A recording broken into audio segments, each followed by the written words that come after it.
E aí, galera? Tem alguém já? Tem? Tá todo mundo já prontíssimo? Deixa eu só verificar aqui. Oiê!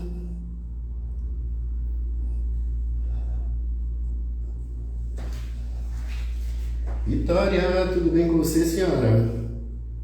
Que saudade! Eu e a Vitória, a gente acabou de se falar agora há pouco. Estávamos aí na nossa aulinha particular. Vamos lá? Vamos começar?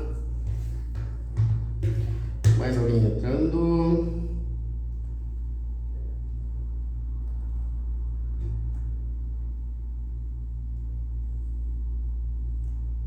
Sim ou não? Tudo certo.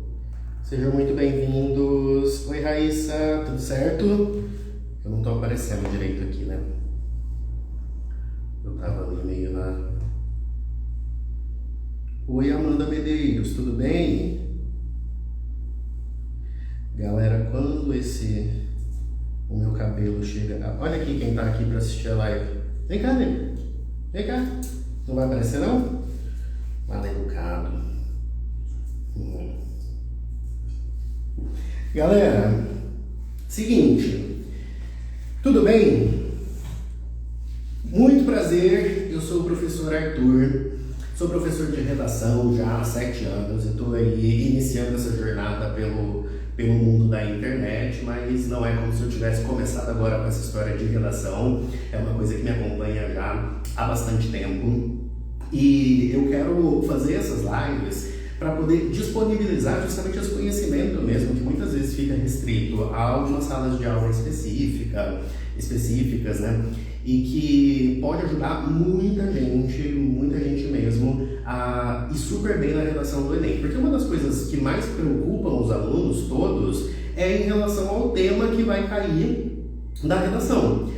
Só que eu preciso que vocês entendam também que o tema é uma parte relativamente colateral, é uma coisa relativamente secundária na nota que você vai tirar. Na redação do Enem, se você tiver aquela estrutura organizadinha de acordo com o que o Enem quer de você, se você tiver um repertório bem utilizado, se você tiver um projeto de texto organizado, se você tiver os conectivos da forma como o Enem pede que você tenha, e se você tiver uma proposta de intervenção estruturada da forma como o Enem pede que você estruture, então você vai conseguir tirar uma boa nota. E como que você faz para saber sobre todos esses critérios? Como exatamente precisa ser o meu texto? Como exatamente eu preciso formular a minha proposta de intervenção? Como exatamente eu preciso dispor os conectivos ao longo da estrutura do texto? Isso é uma coisa que você vai encontrar no curso que está disponível lá no link da bio. Então, se você ainda está com essas dúvidas de estrutura, ou se ainda não está, mas se não está mais, mas ainda está inseguro em relação à prova, inseguro, será que eu vou conseguir tirar acima de 900? Cara, é possível você chegar na prova com tranquilidade, com segurança, com a paz no coração de quem vai tirar acima de 900, de quem tem certeza que vai tirar acima de 900. Para isso, basta que você tenha esses conhecimentos.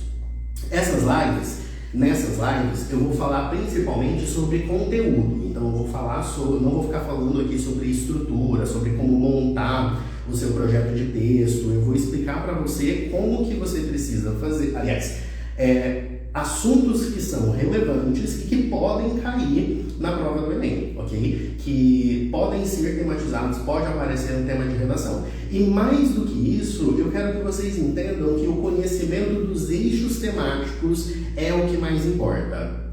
Lembrando, o que é um eixo temático?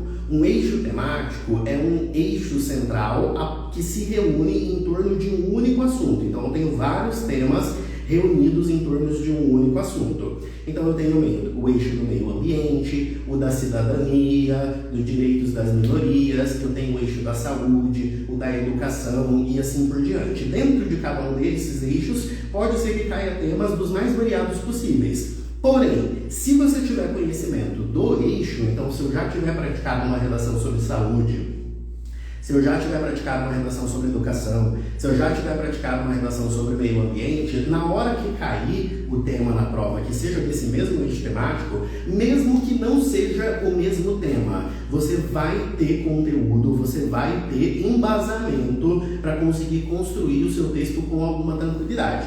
Beleza? Tranquilo? Então, por favor, já vai lá e clica no link da bio. Agora,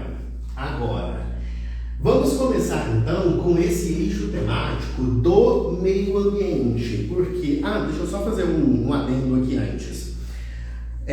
Eu tinha falado para vocês que eu iria fazer a live pelo YouTube, porém, não vai ser possível hoje pelo YouTube, porque como eu estou começando esse canal agora, tem pouco tempo, eu não consegui habilitar o meu YouTube a tempo para fazer transmissão ao vivo, tá? Então, hoje a gente fica só aqui no Instagram mesmo, mas depois eu disponibilizo o vídeo, inclusive, lá no YouTube para todo mundo que quiser ver, beleza? Então, beleza, vamos continuando, dá até uma paz no coração, vamos sentir essa paz agora, Raíssa. Vem aqui comigo. Meio ambiente, vamos falar sobre o que dizer sobre meio ambiente, sobre esse meio ambiente que mal conheço e já considero pacas. Ou será que não considero tanto assim? Afinal, a gente está vivendo basicamente um ano recheado de desastres ambientais. E esse ano começou com o quê? Começou principalmente com o desastre das chuvas torrenciais lá no Rio Grande do Sul. A gente teve um desastre de proporções muito malucas, porque antes, por exemplo, a última vez que eu me lembro, pelo menos, que a gente tinha falado sobre chuvas tão destruidoras, tão avassaladoras, a gente foi lá em Petrópolis em 2022. No Rio de Janeiro sempre tem alguns casos assim de chuvas torrenciais que destroem um monte de coisa. Porém, o que aconteceu no Rio Grande do Sul foi diferente. O que aconteceu no Rio Grande do Sul foi uma destruição que não acometeu uma cidade ou uma região específica, acometeu praticamente o estado inteiro. E foi isso que colocou esse eixo temático do meio ambiente num radar tão forte dentro da sociedade brasileira. Porque antes era uma coisa bem localizada e de repente foi uma coisa de proporções que a gente não imaginava que poderia acontecer. Foi um monte de cidades, Porto Alegre praticamente inteira debaixo d'água, que é uma grande cidade, né, uma cidade importante no Brasil. Então isso fez com que esse tema entrasse muito em pauta. Só que assim, se você pega o histórico dos desastres ambientais no Brasil, eu achei um dado aqui, vou até ler aqui para vocês. Brasil bateu o recorde de desastres hidrológicos e geohidrológicos em 2023. Esse foi um levantamento feito no final do ano passado que já afirmava que o Brasil já tinha chegado a níveis que a gente ainda não tinha chegado de desastres ambientais principalmente hidrológicos e geohidrológicos. O que é isso? Chuva e principalmente deslizamentos por conta de chuvas, ok? A gente já tinha atingido esse patamar. E aí veio os desastres do Rio Grande do Sul e colocou isso em uma situação ainda pior. Só que não parou por aí, porque o que aconteceu logo em seguida? Começou esse período de seca do inverno e recentemente, de um mês para cá, a gente está vivenciando no país inteiro. Não tem nenhum brasileiro que no último mês não tenha respirado fumaça de queimada, ok? Olha o outro dado que eu encontrei aqui, ó. 71,9% das queimadas na América do Sul nas últimas 48 horas em relação à publicação dessa matéria, 71% foram no Brasil. Então, de todas as queimadas, né, a América do Sul inteira enfrenta esse mesmo problema, mais ou menos na mesma época. Praticamente praticamente, aliás, a imensa maioria está concentrada no Brasil.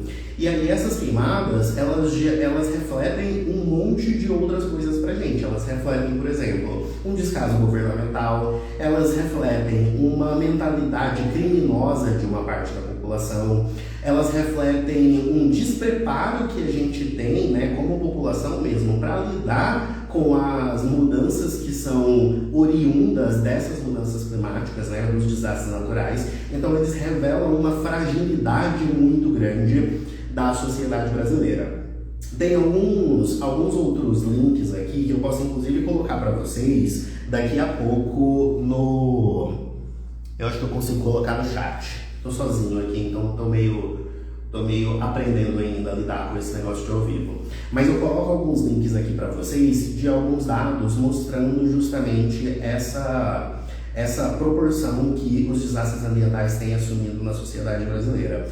E, para além disso, saindo um pouco do Brasil, eu não sei se vocês viram, mas na semana passada, semana passada, aconteceu também uma série de desastres no leste da Europa. Então, ali na Áustria, na Polônia, aqueles países ali do leste europeu, com chuvas gigantescas também, chuvas torrenciais que saíram arrastando tudo e...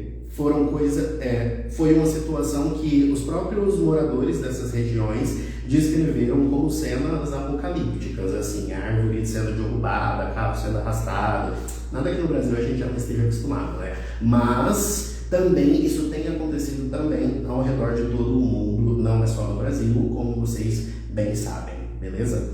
Então, assim, é um tema que tem uma série de fatos motivadores, ok? Galera, atenção às mensagens do Gisley aí, Gisley, meu querido amigo que tá aqui me ajudando. A gente coloca o link no grupo do WhatsApp, beleza? Manda aí no direct que eu envio diretamente para você o link desse grupo, onde eu vou colocar alguns materiais, algumas sugestões de leitura, tirar dúvidas, então vai ser uma oportunidade bem legal de vocês conseguirem evoluir um pouquinho também na redação, e eu tô super disposto, super afim de ajudar vocês. Beleza? Agora, de tudo isso que a gente pensou, de tudo isso que a gente falou, o que é que exatamente pode cair em termos de temas, né? Em termos de recorte temático na redação do Enem. E aí, eu quero escrever aqui um pouquinho, deixa eu até pegar uma caneta de outra cor aqui. Vou escrever um pouquinho aqui nessa lousa, e se você estiver aí do outro lado, por favor, pega o seu caderninho e a sua caneta e venha anotando junto comigo, porque é o seguinte, existem algumas possibilidades de recortes temáticos que a gente pode fazer quando a gente pensa em meio ambiente. Escreve aí comigo, recortes temáticos. O que é um recorte temático? A prova do Enem, ela nunca vai pedir para você falar, fale sobre meio ambiente. O tema da redação é o meio ambiente no Brasil. Não, ela vai colocar uma coisa específica sobre o meio ambiente, algum aspecto específico dessa discussão em torno do meio ambiente.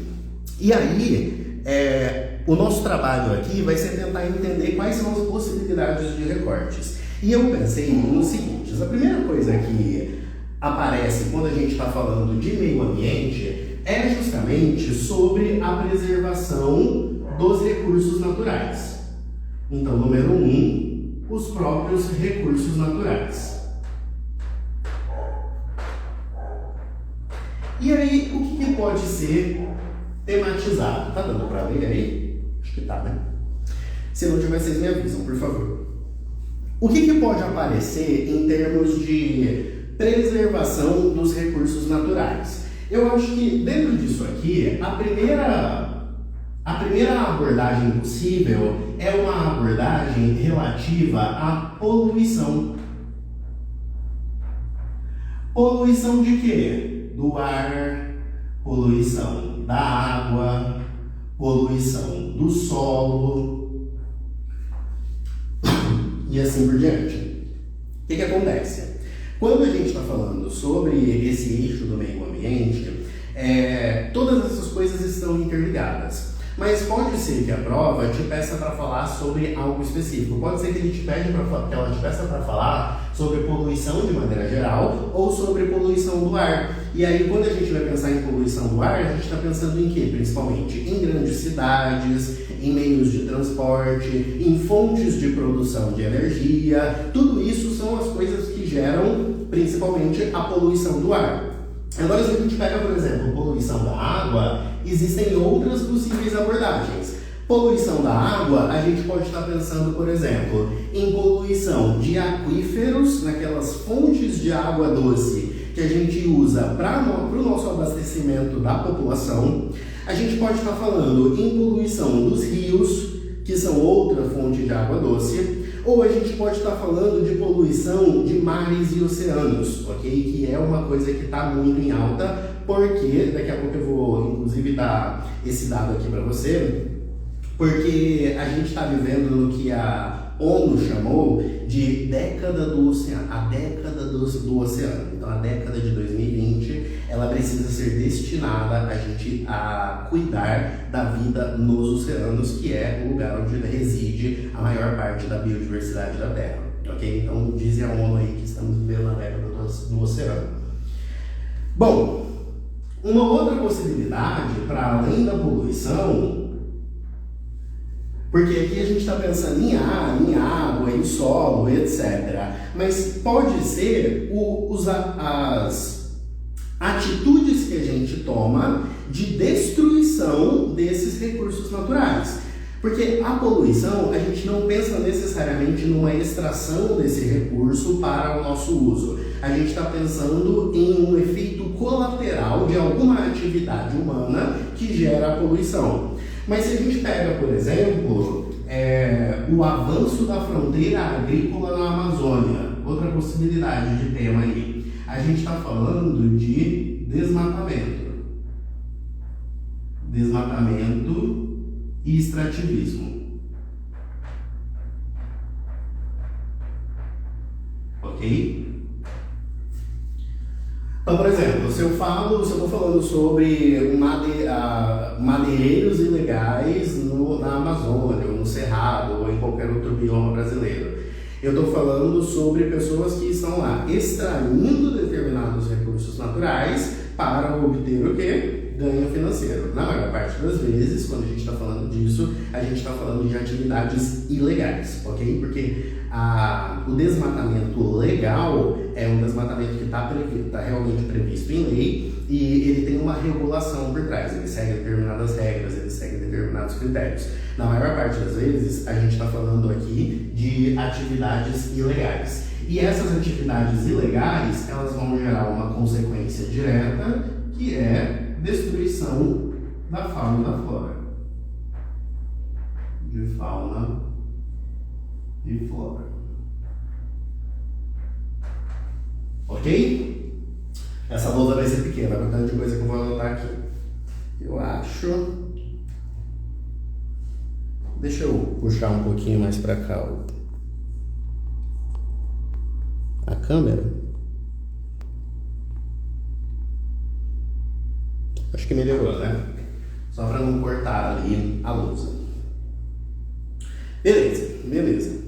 A outra possibilidade é a da mineração, que também é uma forma de extrativismo, né? Mas ela entra em um critério separado porque é uma atividade diferente.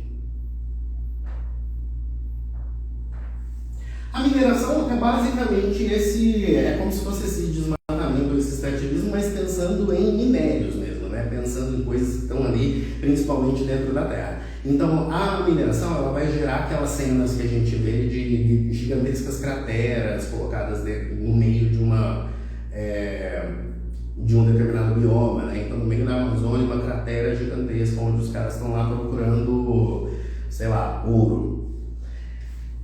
Qual que é a outra possibilidade pensando em recortes temáticos? Vou colocar de cá.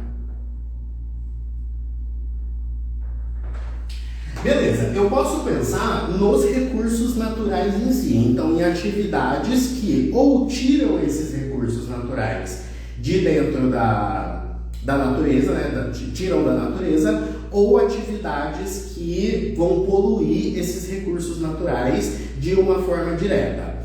Porém, existem outras formas de a gente prejudicar o meio ambiente que são formas mais indiretas. E aí eu já não estou pensando exatamente em poluição, em desmatamento, etc. Eu estou pensando em um recorte temático que fale sobre o comportamento da sociedade.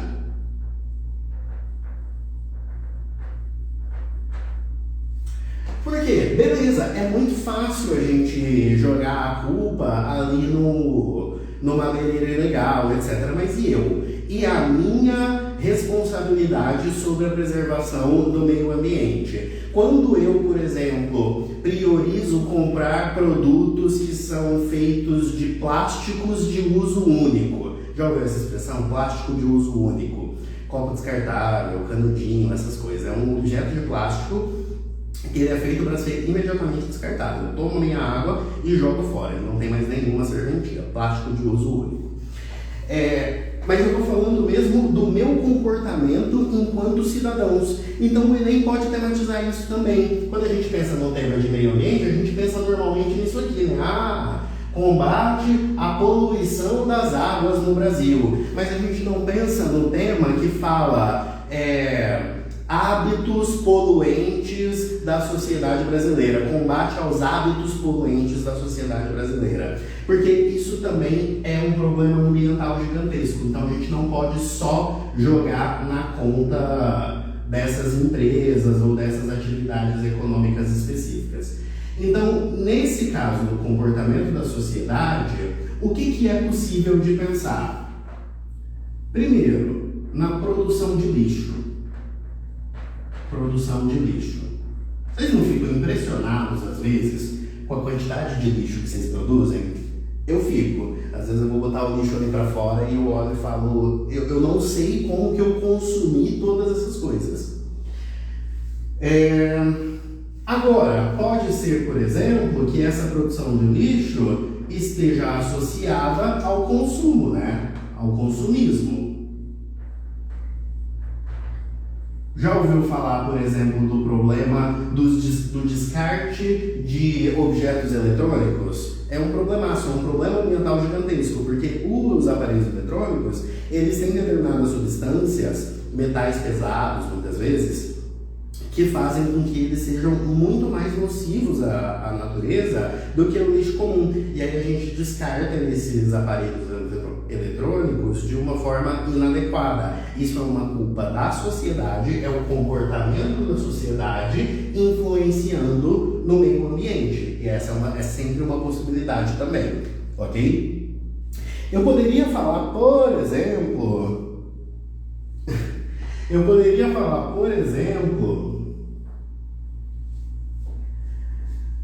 sobre o uso que a gente faz da água. Então, se eu tenho, por exemplo, uma sociedade que usa a água de forma irracional, o uso racional da água. Se eu vivo numa sociedade que usa a água de forma irracional, necessariamente esse é um recurso natural que vai faltar também, ok? Quantos banhos você toma por dia? Conta pra mim.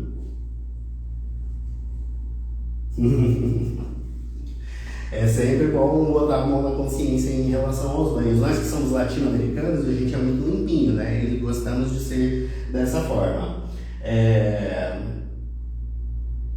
Mas isso aqui também vai ser um problema. Aqui, por exemplo, eu moro em casa. Quando eu morava em São Paulo, não tinha esse problema, né? Porque no apartamento de piso laminado a gente não sai jogando água. Mas aqui, onde eu moro no interior de Goiás, aqui onde a maior parte das pessoas mora em casa, é super comum você ver a cena da pessoa com a mangueirinha ali, varrendo o quintal com a mangueira. E esses dias eu vi, inclusive, uma senhora lavando a rua com a mangueira. Eu não entendi o que ela queria lavando a rua, mas, enfim, estava lá ela varrendo a rua com o jato de água da mangueira.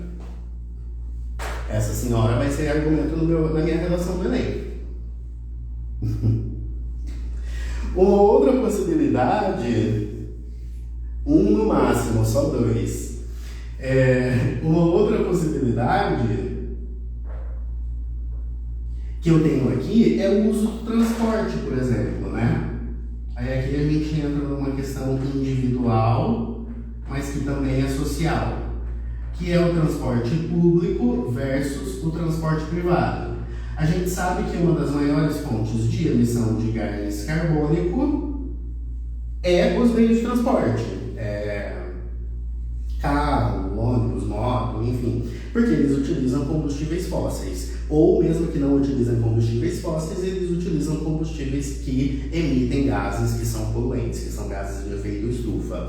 Isso aqui é uma questão de comportamento da sociedade também. Nem tanto, né? É claro que se eu moro em uma grande cidade e tenho um automóvel particular, geralmente é preferível usar o automóvel particular em relação ao transporte público por conta da qualidade do transporte público. Mas, de qualquer forma, não deixa de ser uma responsabilidade da sociedade, do comportamento da sociedade. Beber água não bebe não, mas lavar a rua, tomar 300 banhos, Você acabou de me descrever, Amanda. Manda aí 1 litro de água para eu beber. Dá esse mimo pro professor.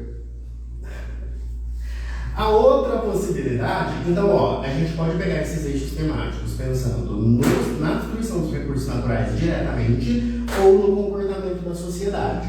Mas uma outra forma de pensar isso aqui é pelo viés da economia.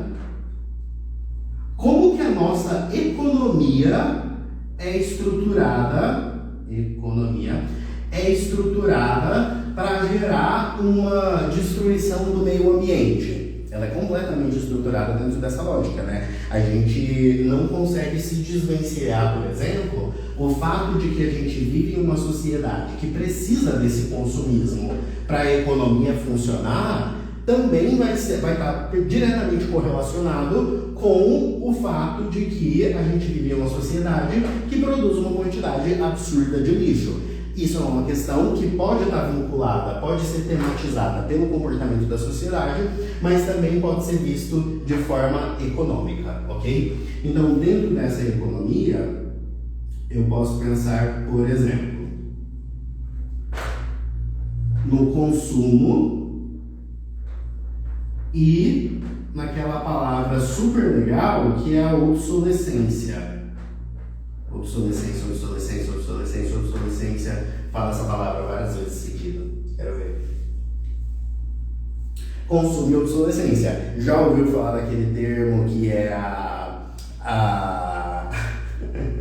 obsolescência programada? Que é quando uma determinada empresa ela produz um produto que tem uma data de validade, assim, não tem uma data de validade oficialmente, mas ele tem uma data de validade, ele vai funcionar até quando ele foi programado para funcionar e aí ele vai estragar. Isso é obsolescência programada. Por quê? Porque se o produto durar para sempre, você não vai comprar um novo. Então precisa que isso aconteça. Esse conceito é bastante importante dentro dessa economia. Só que aí, essa é uma economia que gira em torno da lógica de produção, consumo e descarte. Produção, consumo e descarte. Ah, o descarte é o filósofo? Não. Produção, consumo e descarte. Só que qual que é a alternativa para essa lógica de produção, consumo e descarte? Alguém sabe o nome disso? Qual que é a nova proposta de economia, de lógica produtiva que circula aí nas línguas? Produção, consumo e descarte, a gente vai pensar numa economia circular. Existe esse conceito, grava ele aí que ele pode ser bastante importante. Isso aqui, para mim, tem cara de proposta de intervenção.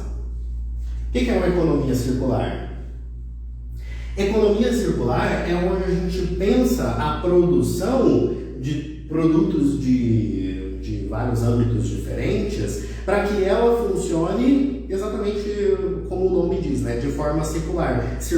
Então, em vez de produzir, consumir e descartar, eu vou produzir, consumir e, por exemplo, reciclar, reaproveitar esse produto. Porque daí eu posso consumir ele de novo e aí, em vez de descartar, eu transformo ele em uma nova coisa. Isso é economia circular. É uma economia que vai ir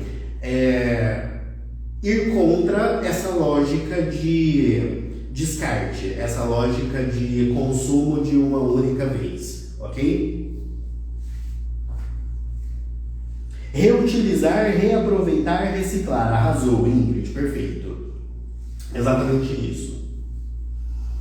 Uma outra coisa que é bastante importante nessa parte da economia, né? Enxergar o meio ambiente no âmbito da economia, é a produção de energia. Produção de energia.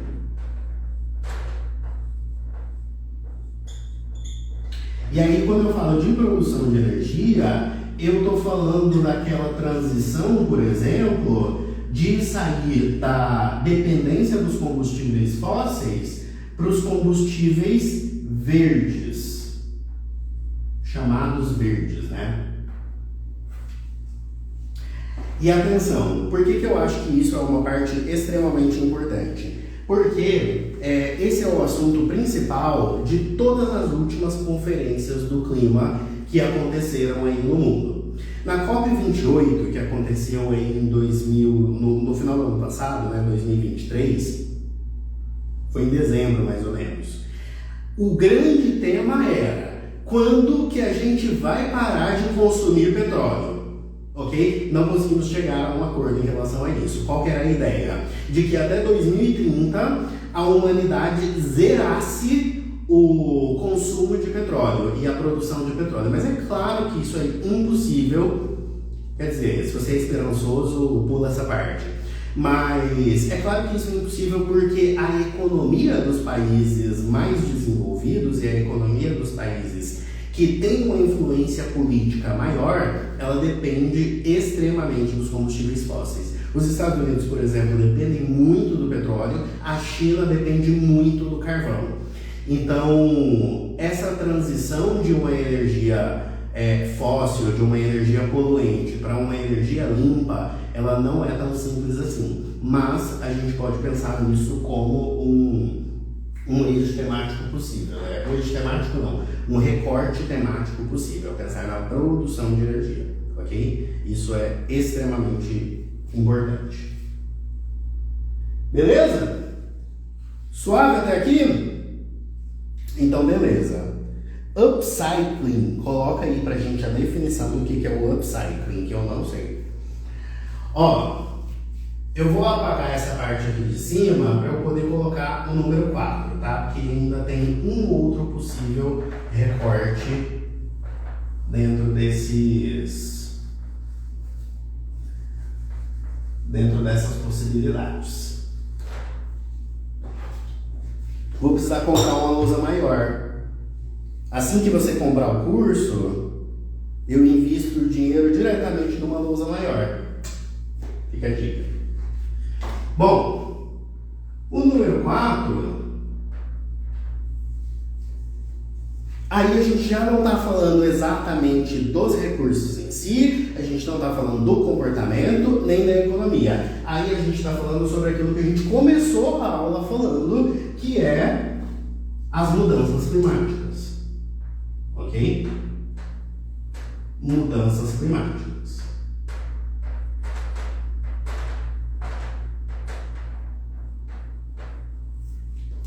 A gente começou essa aula falando exatamente sobre isso. Então, ó, só para vocês terem um panorama, não esquecerem do panorama do que eu estou construindo aqui com vocês. Dentro do eixo temático do meio ambiente, pode ser que o Enem cobre um tema que tenha como referência os próprios recursos naturais. Então, a poluição da água, a poluição do ar, desmatamento, as queimadas, etc. Pode ser que o Enem faça um recorte em torno do comportamento da sociedade. Então, um tema sobre a produção de lixo, sobre o uso racional da água, sobre o uso dos transportes, etc. Pode ser que o Enem cobre um recorte que fale sobre economia. Aí a gente está falando de consumo, produção, descarte, sobre a produção de energia e assim por diante. Ou pode ser que tenha um tema cujo recorte são as mudanças climáticas em si. E aqui não tem segredo. Isso aqui a gente sente cada dia mais na pele. Aí a gente está falando sobre desastres, ok? Desastres ambientais, como o desastre da Europa que aconteceu agora, como as queimadas que estão acontecendo aí no Brasil afora, como as chuvas que aconteceram lá no Rio Grande do Sul. Então são desastres ambientais de várias ordens possíveis. E aí, o que eu imagino que pode ser pensado sobre esse tema é o seguinte: prevenção, desafios para a prevenção aos desastres ambientais causados pelas mudanças climáticas, ok? Ou pode ser no sentido de adaptação da sociedade a essa nova realidade. Porque, por exemplo, quando aconteceu as chuvas lá no Rio Grande do Sul, tinha um sistema para alertar a população, para o povo sair correndo, sei lá, quando uma coisa dessa acontecesse. Mas aparentemente esse sistema não funcionou. A gente passar a implantar esse tipo de sistema no país inteiro é uma adaptação a essa nova realidade climática que está muito mais sujeita a eventos climáticos extremos, ok? Então a gente está pensando principalmente nisso aqui. Pode ser prevenção, pode ser adaptação ou pode ser ainda reparação. Acho que não tem muito para onde fugir aqui. Então como que a gente reconstrói essas cidades? Como que a gente reconstrói a vida dessas pessoas, ok? As queimadas estão desde janeiro, acho um possível tema. Eu também acho demais possível. Beleza? Deu para ter uma noção? Alguém consegue pensar em mais algum recorte? Dos que eu consigo pensar, é basicamente isso. E aí, por que eu fiz esse esquema? Porque no Enem, a nossa ideia é sempre encontrar os culpados pelo problema, né? Então, nesse caso aqui, o culpado é quem? A própria sociedade. Ou se, por exemplo, cai esse tema aqui sobre produção de lixo, né? No sentido de, pensando na produção de lixo doméstico, das casas mesmo, etc. O que eu vou fazer? Eu vou jogar isso aqui na culpa da desinformação. Esse poderia ser um dos meus argumentos. A desinformação, o fato de as pessoas não saberem que produzir muito lixo gera impactos que podem destruir a vida delas mesmas, etc. Isso poderia ser um argumento possível. Agora, se eu estou falando aqui de economia, a chance de eu conseguir colocar isso na culpa da população é muito pequena. O meu argumento vai para que lado? Ou vai para o Estado, é o Estado que deveria estar fazendo alguma coisa e não está fazendo, ou é o sistema econômico. E aí é aquela ideia de culpar o capitalismo. Ou o governo ou o capitalismo são culpados. Normalmente, quando a gente está pensando em redação Enem, não tem muito para onde fugir. Ou a cultura também, né? Mas enfim, isso é uma discussão para depois. E aí, o que a gente pode fazer em torno desses recortes é isso. A gente pode pensar em o que o Estado deveria estar fazendo, ou o que o sistema econômico acaba provocando, ou o que a cultura, né, a mentalidade da população pode fazer em torno desse problema. Beleza? Quem culpar no caso das mudanças climáticas? No caso das mudanças, se a questão for as mudanças climáticas, a gente precisaria ir necessariamente pelo sistema econômico. Tá bom, Aline? Porque a gente precisaria explicar que a lógica de produção da nossa sociedade é uma lógica de produção que é predatória. E essa destruição do meio ambiente em nome do famoso lucro que faz com que a gente tenha mais desastres ambientais, mais eventos climáticos extremos. Faz sentido para você? Mas eu acho difícil que o tema seja as mudanças climáticas. Eu acho muito mais possível que o tema seja desafios para a prevenção de eventos climáticos extremos, ok? Ou a adaptação da sociedade brasileira a eventos climáticos extremos, ok? Eu acho que faz mais sentido se fosse suave. Beleza. Isso aqui é em relação aos recortes. Então eu queria mostrar isso aqui para vocês terem uma noção do que eu considero que pode ser aquilo que vai cair no Enem, caso caia uma redação, um tema de redação sobre o eixo temático do meio ambiente. São esses recortes possíveis na minha visão. Se tiverem mais algum, fala para mim, ok? Que eu quero saber. Agora vamos para uma segunda parte aqui, que eu acho que é o que normalmente vocês tendem a ficar mais inseguros, que é o famoso repertório, ok? O repertório sociocultural. Esse não é um eixo temático difícil de encontrar repertório. Inclusive porque a gente tem muita coisa da atualidade, você não precisa ser nenhuma pessoa que... Desculpe. Você não precisa ser nenhuma pessoa que lê grandes clássicos ou grandes filósofos para falar sobre as questões ambientais, até porque é muito, muito, muito restrito, né? É uma discussão que só faz muito sentido dentro da atualidade. Que é quando a água começou a bater na bunda, né? Ninguém estava pensando nisso antes.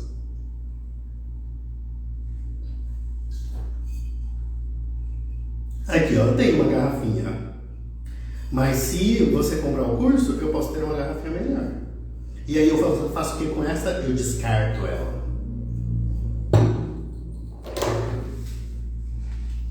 Bom, conta pra mim quais são os repertórios que vocês utilizariam nesses temas de meio ambiente, nos temas aqui desse recorte temático. Porque assim, eu vou falar para vocês o que costumam ser grandes clássicos dos temas de meio ambiente que aparecem em redação desde a época que eu comecei a corrigir redação. Opa, minha caneta não está funcionando, deixa eu trocar aqui, peraí.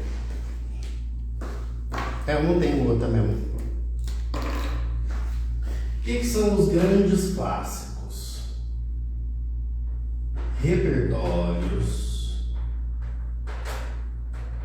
socioculturais.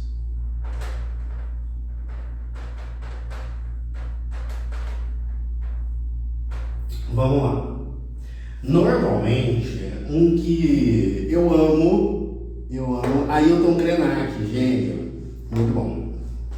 Um que eu amo e que aparece demais na maior parte das redações, que toda vez que tem um tema de meio ambiente, algum aluno fala sobre isso. Gente, coisa mais fofa. O Wall-E, gente. O Wall-E. Como que é o barulhinho mesmo que ele faz? Eu não lembro. Mas o Wall-E, ele é um filme, vamos lá, né?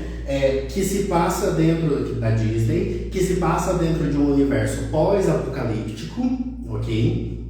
Em que a humanidade já destruiu toda o planeta Terra com muito lixo, muito lixo. Então tem montanhas de lixo e tal. E aí o Wall-E é um robozinho cujo trabalho é ir lá e recolher esse lixo na Terra. E aí tem toda uma historinha, tá? Ele se apaixona pela outra robozinha lá, etc. Mas o que é importante sobre o Wall-E? Dá para usar em qualquer tema de meio ambiente. Porque, no fim das contas, não vai cair nenhum tema sobre o apocalipse do lixo no planeta Terra. Mas vai cair algum tema sobre lixo, sobre desastre ambiental. E o Wall-E, sendo um filme pós-apocalíptico, uma história pós-apocalíptica, ele representa as últimas consequências, a última instância desse comportamento que estamos tendo atualmente. Então vamos supor que o tema é adaptação da sociedade aos eventos climáticos extremos. Eu poderia falar do filme Wall-E. O filme Wall-E mostra uma realidade em que o ser humano destruiu o planeta Terra por conta de sua lógica de acumulação e produção de lixo, etc, etc, etc. O filme representa de forma exagerada as consequências das atitudes que os seres humanos tomam hoje, as quais têm como efeito eventos climáticos extremos, para os quais não estamos adaptados. Pronto, consegui construir uma introdução certinha com o Wall-E, pensando aí num tema de eventos climáticos extremos, mesmo que o filme não fale diretamente sobre isso. Se você tem ponte, você tem tudo. Então eu vou escrever aqui, ó, o Wall-E são as últimas consequências. Vou abreviar com SEC. Ok? O Paulo Freire, como que o Paulo Freire se encaixaria? Eu não sei se eu consigo ver essa relação. Eu vou colocar aqui o que a Ingrid sugeriu pra gente, que é o Krenak, o Ailton Krenak. Quem que é o Ailton Krenak? O Krenak, ele é um pensador, um filósofo indígena, de origem indígena. E ele escreve aquele livro Ideias para Adiar o Fim do Mundo, que depois vira Sonhos para Adiar o Fim do Mundo. Não entendi isso muito bem. Mas ele escreve esse livro falando sobre como a gente está se direcionando para o fim do mundo, né? Para a extinção da humanidade como a gente conhece hoje. E aí, esse livro, ele vai ser uma baita cartada para a maior parte dos temas de meio ambiente que você conseguir imaginar. Porque ele vai falar, principalmente, sobre como a gente tem uma relação distanciada entre homem e natureza na nossa sociedade. Relação distanciada entre homem e natureza. Homem sendo seres humanos. Ok? O Ailton Krenak é excelente para isso. Tem uma outra pessoa que fala muito sobre... meio ambiente e que, na verdade, é um grande expoente, né, da luta em prol da preservação ambiental. Vocês lembram o nome dela? A pirralha? É zoeira, tá? Não fui eu que chamei ela de pirralha. A Greta, gente, a Gretinha, Greta Thunberg, não sei. Quem que é a Greta? Peraí que eu vou colocar aqui. Quem que é a Greta? A Greta é uma menina, eu não sei quantos anos ela tem hoje. Se alguém conseguir olhar aí e mandar aí no chat, por favor, eu aceito. Mas a Greta é uma menina que ficou famosa muitos anos atrás, quando ela era pequena ainda, adolescente, e ela começou a protestar com uma placa na frente do parlamento sueco, falando sobre preservação ambiental. Não lembro exatamente o que eram os dizeres da placa. E aí ela começou a juntar muita gente, muitos jovens em torno dessa causa, até que ela passou a se tornar um expoente mesmo, uma pessoa que é bastante importante, bastante relevante no mundo. A Greta, ela foi eleita como a pessoa do ano em 2019 pela revista Time. 21 anos a Greta, ótimo. Ela foi eleita como a pessoa do ano pela revista Time em 2019, justamente porque ela conseguiu tomar uma força de palavra, uma força de de representatividade mesmo em torno desse movimento muito grande. E aí, uma das coisas da Greta que a gente pode usar, e que é talvez a mais famosa, é o discurso de Davos. O discurso de Davos, que foi uma conferência climática. E que é um discurso, inclusive, que tem um trechinho dele numa das coletâneas de proposta de redação da FUVEST. Ela fala que vocês têm que... Eu não quero que... desse jeito, assim. Eu não quero que vocês, adultos, tenham esperança. Eu desprezo a sua esperança. O que eu quero é que vocês estejam em pânico. Que vocês ajam como se a casa estivesse pegando fogo. Porque está. É bem forte esse discurso dela. Mas ele serve super para você elucidar essa ideia. A ideia de que a casa está pegando fogo serve basicamente para qualquer tema de meio ambiente que a gente possa encontrar, porque é uma metáfora que diz que o planeta está sofrendo, né? A natureza está sofrendo. E aí, a partir do momento que você desmetaforiza essa frase dela, pronto, encaixa em qualquer tema, ok? Beleza. A Greta. Quem mais? Filme. Outro filme que eu amo. Avatar. Avatar é um filme sobre a lógica do capital.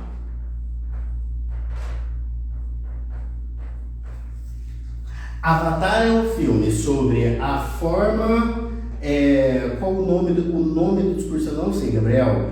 Mas joga o discurso de Davos da Greta Thunberg aí no Google, o que você acha? Eu não sei se ele tem um título, assim, tá? Procura aí e conta pra nós. Avatar, não sei se já assistiram Avatar. É um filme que tem 42 horas de duração, mas vale super a pena, eu pelo menos gosto bastante. Mas os seres humanos encontram um determinado planeta em que tem vida inteligente, aqueles seres lá azuis, gigantescos e tal, e aí eles vivem em perfeita comunhão. É uma analogia da colonização, basicamente, né? Mas eles vivem ali em perfeita harmonia, em comunhão com a natureza, e aí os seres humanos descobrem que existe um metal precioso, uma matéria-prima preciosa ali, que é super valiosa para os humanos. E aí eles iniciam um movimento de invadir esse planeta, destruir tudo, matar todo mundo, em prol do lucro que aquele metal, que aquela substância poderia gerar para a Terra. Então, eu poderia, por exemplo, fazer uma comparação entre o filme e o fato de que, por exemplo, a gente destrói o meio ambiente, a gente abre rodovia no meio da Amazônia, a gente abre... como chama o buraco onde você faz a mineração? A gente abre mina, claro. A gente abre as minas lá para extrair determinadas coisas e destrói todo o ecossistema que está em torno daquele lugar. Enfim, ele é exatamente a lógica do capital sendo aplicada à natureza, só que dentro de uma analogia que para mim lembra bastante o processo colonizatório, porque aqueles povos, eles representam também povos indígenas, eles representam povos tradicionais. Então, para mim faz bastante sentido. Ingrid, eu vou roubar a sua ideia. A Ingrid, que é essa aluna queridíssima que está aí conversando também no chat, ela falou em uma redação dela que eu li sobre o conceito de pegada ecológica.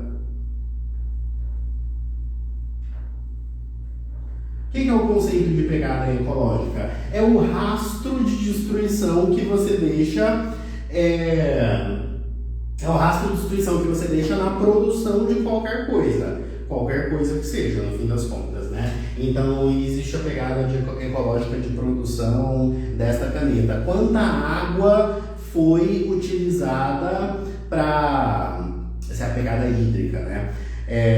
Quanta água foi utilizada para produzir esse canetão aqui? Quantos metros cúbicos de CO2 foram usados para produzir essa caneta? Enfim, é um ótimo conceito também que você pode usar para explicar justamente o impacto que todas as nossas atividades têm na natureza, no meio ambiente, ok?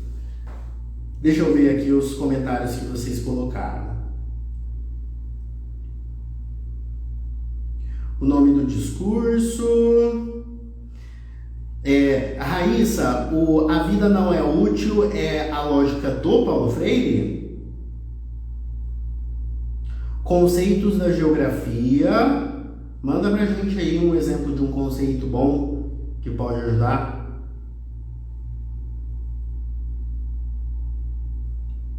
Eu vou colocar o conceito aqui que mandaram, o upcycling. Depois a gente dá uma olhada. Consegue pensar em mais algum repertório? Passa aí pra mim, quero saber. O Lorax, claro! O discurso não tem um nome, né? Eu imaginei mesmo, real.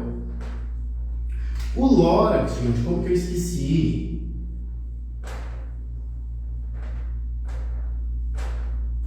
Que é aquele filme... É Disney? Eu não sei se é Disney. Mas ele vai falar também sobre essa destruição ambiental causada pela ganância, etc. E aí, no fim das contas, ele puxa uma ideia de importância da sustentabilidade. Então, no Lorax, o personagem lá, ele vive em uma cidade que é toda artificial, né? E aí eles nunca tinham visto uma árvore, porque todas as árvores foram destruídas, etc. Então essa analogia daria super para mostrar, pensando naquela ideia também, mais ou menos parecido com o Wall-E, né? Que são a gente pensar numa sociedade que são as últimas consequências, que representam as últimas consequências do processo que a gente está vendo agora, ok? O 15 da Raquel de Queiroz, boa. Eu já fiz um trabalho na faculdade sobre o 15. O 15 é um livro da Raquel de Queiroz que vai falar sobre uma seca que aconteceu em 1915. E aí ele vai traçar um monte de cenas de absoluta destruição, assim, de completa miséria que a população enfrenta justamente quando as condições climáticas não são favoráveis, ok? Foi uma seca histórica, foi fora da curva das secas que normalmente acontecem naquela região, mas é justamente isso, a sobrevivência dentro de condições climáticas desfavoráveis, ok? O 15 Raquel de Queiroz, belíssimo livro, leiam esse livro. Mais alguma ideia? Galera, eu acho que dá para escrever uns 15 textos diferentes com essas ideias que apareceram aqui nessa lousa hoje. O que vocês acham? Hein? Deu para ter uma noção sobre quais são as possíveis abordagens de temas de meio ambiente e o que a gente poderia fazer nesse texto, né, para resolver essa redação? No fim das contas, o que eu quero é que vocês entendam que, beleza, eu tenho a estrutura da redação completa e aí, com essa estrutura, você vai conseguir tirar ali a sua nota pelo menos 800. Se você dominar os argumentos, se você tiver uma noção clara do que esses argumentos podem de como esses argumentos podem ser desenvolvidos e de como esses repertórios podem ser articulados na discussão temática, cara, é impossível que você tire nota menor do que 900 no seu texto, beleza? Eu quero muito, muito, muito que vocês todos que estão aqui hoje e todos os outros consigam mandar muito bem nessa redação. Vou encerrar por aqui, ok? Acho que a nossa discussão já foi bem produtiva. Muito, muito obrigado por terem participado até aqui, tá? Tava com medo de não aparecer ninguém, mas vocês vieram e super me ajudaram aqui com os comentários, com as respostas, com todo o carinho. Lembrando que essas lives fazem parte da iniciativa de divulgação do curso de redação Enem 900+, que está disponível no meu link da bio. São 5 aulas gravadas com todo o conteúdo que você precisa para entender como que você precisa estruturar o texto que tenha uma nota 900+.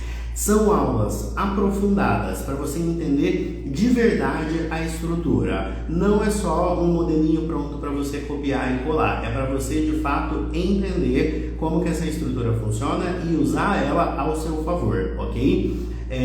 No curso também tem modelos prontos? Também tem modelos prontos. Mas o que é mais importante não é isso. O que é mais importante é que você consiga ter autonomia na hora de escrever. Isso é o mais importante. Porque daí qualquer prova que você for fazer, você vai conseguir escrever um bom texto, você vai conseguir escrever um texto que tenha coerência, que esteja bem organizado, que faça sentido. Beleza? Então, olha lá no link da bio. Qualquer dúvida, pode mandar mensagem para mim. Um beijinho e um abraço e muito obrigado. Até mais, galera. Terça-feira que vem a gente fala sobre o eixo da cidadania, beleza? Não se esqueçam. Cidadania, direitos e deveres do cidadão e direitos das minorias, beleza? É um outro tema que é basicamente tudo que o Enem vem cobrando desde 2021. Fechou?